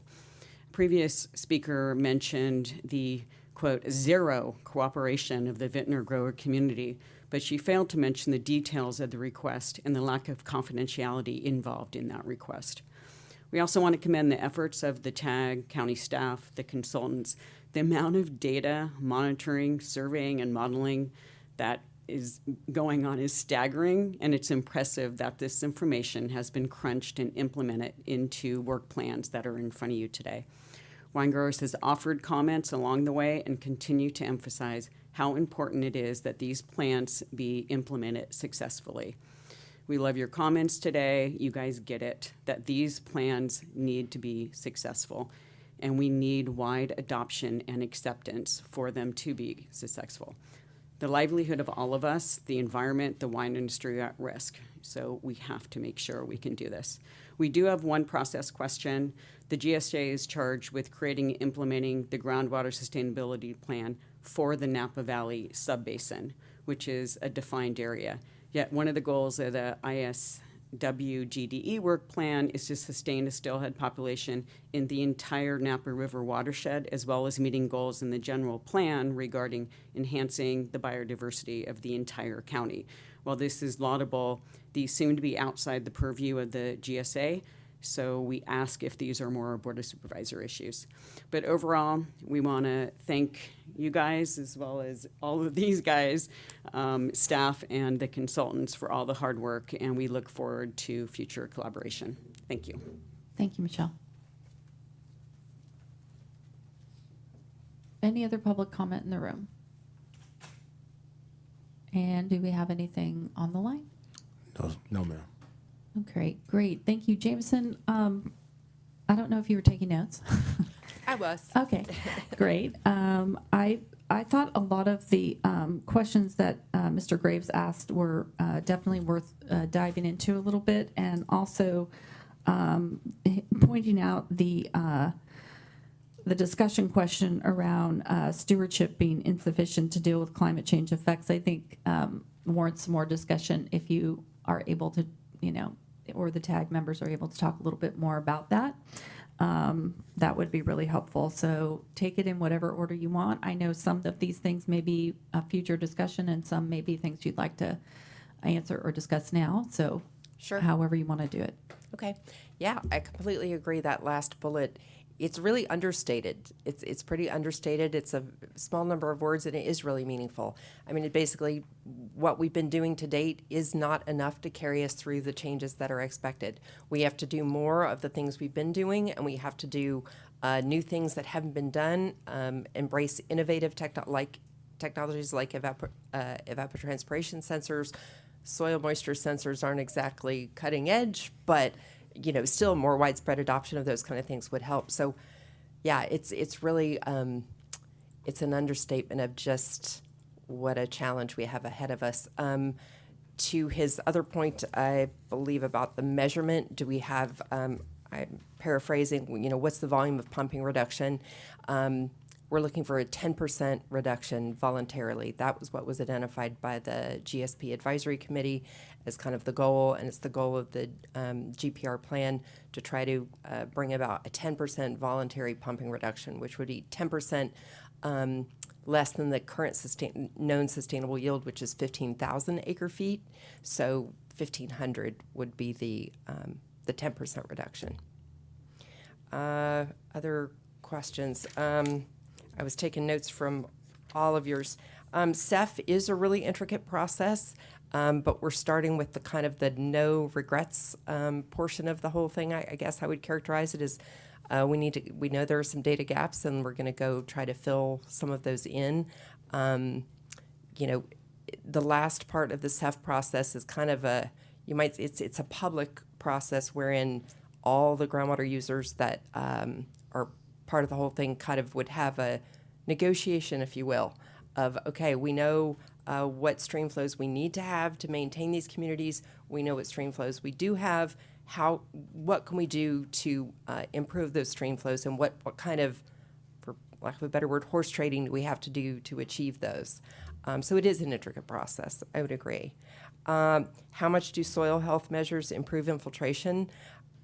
I don't know. Perhaps Miguel has some numbers to actually to inform that, but I would say it's just really important that people. We have come to the conclusion that improving soil health is one of the best, lowest hanging fruits for improving infiltration, recharging the groundwater basin, and even if it doesn't get all the way to the groundwater, you're recharging that upper part of the soil column, which is what vines are using anyway. So even if that increased infiltration isn't getting all the way to the basin, it's still offsetting pumping that would need to occur if that soil column weren't sufficiently saturated at the end of a rainy season. That is. So those were the points that I made notes and can recall off the top of my head. Were there other points that I missed? Well, I'm going to go to another comment, but my colleagues, I'm sure, can bring up other public comments if they are also interested. Ms. Benvenuto mentioned the lack of confidentiality in the requests for monitoring. So I'm curious about that, if that is like a major hurdle, and how we might get past that. Yeah, it is. It, at least as it's been expressed to us, it is a hurdle for growers to provide that kind of data. We have tried to allay their fears by letting them know that we wouldn't be publishing that or providing it on like an individual, grower X has provided this data. It would be anonymized, and any depiction of that data in any kind of map or online tool would be sufficiently non-specific to its exact location that you wouldn't be able to pinpoint it. I don't know that that's been a very compelling argument for the industry. Yeah, I don't, perhaps Monica looks like she might have some ideas as to how, maybe not. Don't mean to put you on the spot, Maybe she's just Monica. querying as well. I was just sort of agreeing that, yeah, the confidentiality is sort of an issue, being that, and so ways we thought to, get around that could be by identifying maybe a soil series and saying like, okay, within a certain, for other issues that have come up in the past, such as for pest monitoring, we do that on a grid. So a square mile grid has already been established across the county. We monitor vine mealybug traps within that grid. We've monitored European grapevine moths within that grid. The Agricultural Commissioner monitors other pests, within those grids.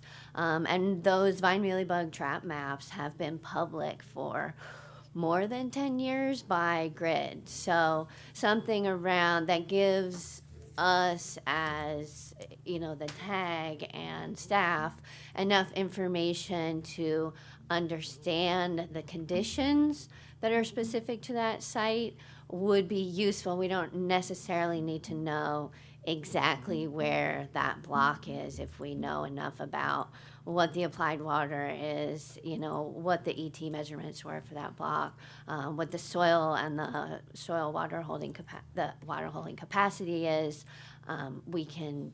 We could use that information. So something around that could anonymize that for people, I think, would give some reassurance.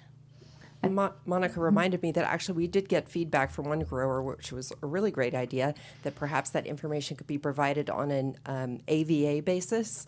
Whatever AVA that data came from, it's identified for that whole AVA. And so it's not specific to a particular property or grower, but it's still, because the AVAs in themselves have kind of similar characteristics, it could be considered somewhat representative of that whole area. So thank you for triggering that. Yeah, I think, can we encourage you to have more conversation with some of the grower vendor representatives to try to nail this down so that we can get an agreement, so that we can actually get the data that we need, but people can also be comfortable that they're sharing it in a way that works for them as well. Yeah, we have had a number of conversations with different growers over the last 6-8 months.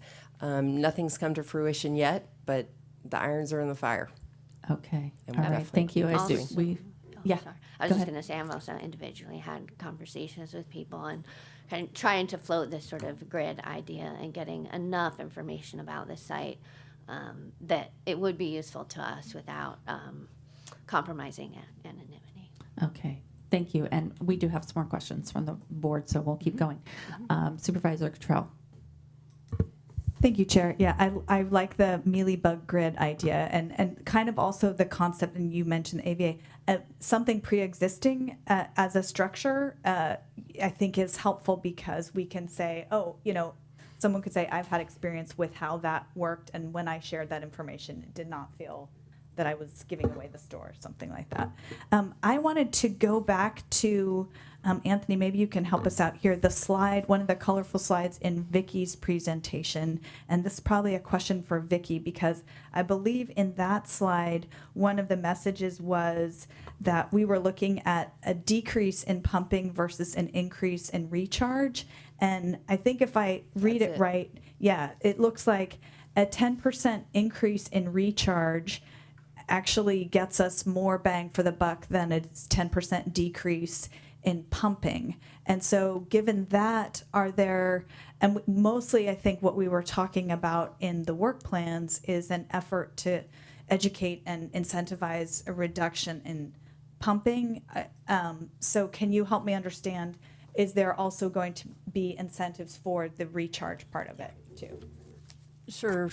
What I mentioned is these are like broad examples, umbrella level examples for changing what the demand is and what the supply is. So reducing pumping and increasing the recharge or replenishment.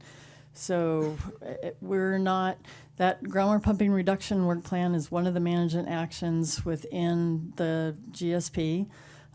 Looking at recharge is another management action within the GSP. It's also part of coming, up work. So we weren't intending to ignore it, but the focus at the time of the work plan was largely on the groundwater pumping reduction. We also, with comments received on the draft work plan for the groundwater pumping reduction, we also included language to reflect that it's not absolute, that it's a 10% pumping reduction, that it's something that's evaluated over time, and it also considers other actions that can change the conditions as well. So if there are more ways to increase replenishment of the subbasin that are reliable and that can be counted on during the periods when we need it to improve stream flow conditions, then those are all on the table. Got it. Thank you. And so it's a broad-based approach, and also I think what you're saying is the group will be working on a recharge kind of vision and outreach at a later time. Right. One of the things that's common when you hear recharge going on elsewhere in the state are very localized, a specific project. In Napa Valley Subbasin, we're seeing the likelihood that something more broadly distributed would probably be more beneficial. That there are different things that each landowner can do that contribute, and they may not individually be a lot, but collectively they could be very significant. Thank you. Thanks. Supervisor Pedroza. Just, on confidentiality, I understand the concerns, but we're in California. And if we think regulations are going to get less, I don't think so. So to me, I think that the reality of it is, and I've talked to Ms. Benvenuto, she knows this. I think the opportunity is ensuring that we get the data that we need to try to push back excessive regulation where possible. That's my interest in making sure we have the data. It's not get more data so we continue to regulate, because then there's no problem we're trying to solve. So I think framing it with our grower community of, look, if we have a water problem, it's all of our collective responsibility to do something about it. And I do believe the growers are committed to that. But if the data shows that we have some healthy water levels, then I think it's also appropriate to say then what we have is working. And I think that's the level setting that I hope we can strike. Probably won't be here when Supervisor Gregor and I are here, but I think that's the goal. So, this concern about a problem, I don't think it's that real, as long as you're explaining to folks in the community what the collective problem is that we're all trying to solve and our collective responsibility around it. So, thank you. Thank you. The question you also asked, one of your discussion points about coordination between county climate-related programs. I think this speaks to the issue of stewardship will be insufficient to deal with climate change. It's going to take, the work of so many different departments and, people and organizations in the community, et cetera. But finding ways for our different departments to come together to talk about the programs they're involved in and see where they can coordinate and where they can do outreach together, I think is really, really important. We have a lot of different disciplines working on different pieces of that. So the RCAP development, the heat plans and public health, all of the groundwater work that you all are doing, it seems like there should be a group that can come together periodically and identify those ways that they could potentially be coordinating and that they can be helping each other amplify each other's message. So we have that opportunity to do the community meetings for the RCAP, and we could be weaving in some of this other data and information as well. So I think it really makes a lot of sense to pull something together so that there is more collaboration and cooperation among the different programs that we have going in the county. We do at least have some advantage in that many of those initiatives are going on within the planning, building, environmental services. So mostly in one or two divisions. So yeah, they are. And I think as we get into the RCAP and defining the measures and the adaptation measures, I think that will be also the place to loop in other departments, because it's going to be not just what are the measures, but implementing those measures. And that will definitely not all be happening out of PBES. It'll be Public Works, and really it'll touch on every department. So right. I think getting people kind of used to collaborating, maybe building those relationships and talking about their different programs so that they can kind of see, what I'm doing actually impacts that, so that there can then be that recognition before we get to the point of trying to implement.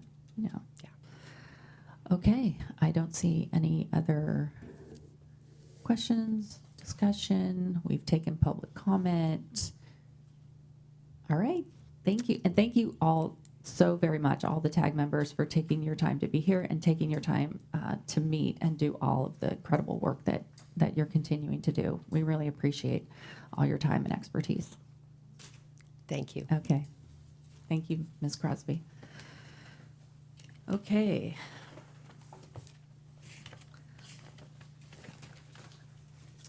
All right. We do not have any administrative items and no public hearings for special districts.